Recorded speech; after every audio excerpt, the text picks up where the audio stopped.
So there are 3 magic tools in dragon dreaming. And these are the following. The first one is to trust yourself. Okay? The second one is to trust the group. Trust the group. And the last one is to trust the process. So these 3 tools, that they're magic, plus your angel cards, plus your knowledge and our support, I think are going to make this adventure fun, cool, and successful. The Aboriginal people had a really amazing technology of how to share stories. And their app back then were using what we call today a talking piece. It can be a piece of wood, it can be a piece of stone. It's some object that symbolizes the listening and the speaking and the time. And it worked very simply. The person that having the technology, the talking piece, he's the only one that can speak. And he also the one that receiving the listening and the attention from everyone in the circle. And he also holding the collective time. So he's speaking with intention. He's speaking to the center, to the fire, and he's remembering that everybody listening to him, but also other people want to share. So what do you think it means, the Kalapgur? The place where people gather around the fire. So what is what we have here? A Kalapgur.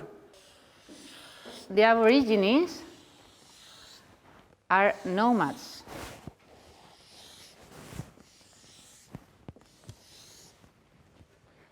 So each night or each day, they gather around the fire, they cook, they share stories, and then the next day,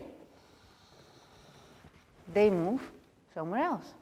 And they create another fire, another Kalapgur, where they sit down, they share stories, they cook, and then the next day, they move to another place, and another place, and another place, and another place, and another place. Okay?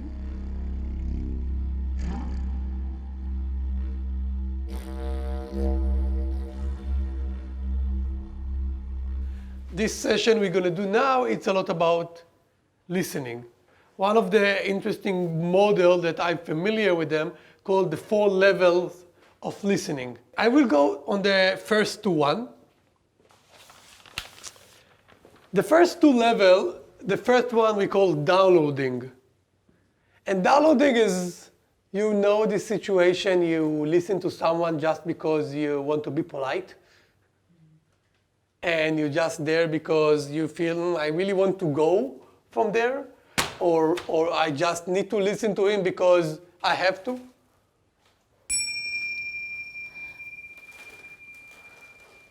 And start to pay attention to your breathing. How the air goes in through your nostrils and how the air gets out. We use a tool we call Pinakari, which is coming from the Aborigines, and it means deep listening. And basically they use this word because it's deep listening not only to our hearts, but to the connection we have with the earth.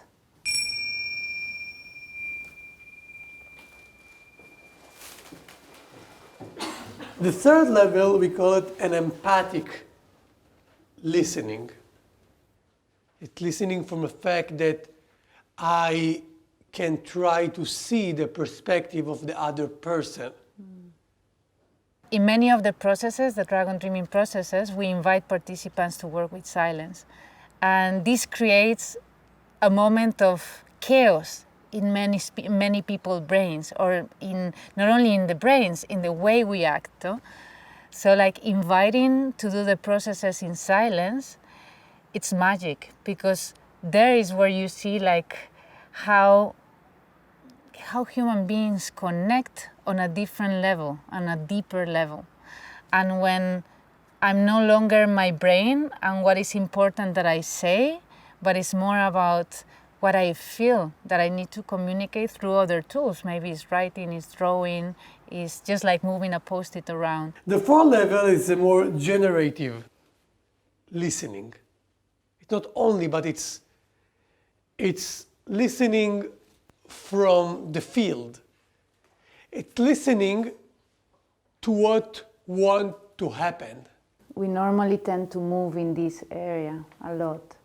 And what we were talking in the Pinakari, and I think that's what we want to bring, it's more this listening from the unknown, from completely kind of dissolving the who I am and listening from what it comes through me, instead of who I am, how I see the world, how I can be empathic and understanding with you. There is much more intelligence that is coming through us. This invitation of working with silence is the biggest dragon, is the biggest challenge that we all have. And then at the same time, it has produced the most positive effect, because you start like to engage with your team members, with your colleague from a different level.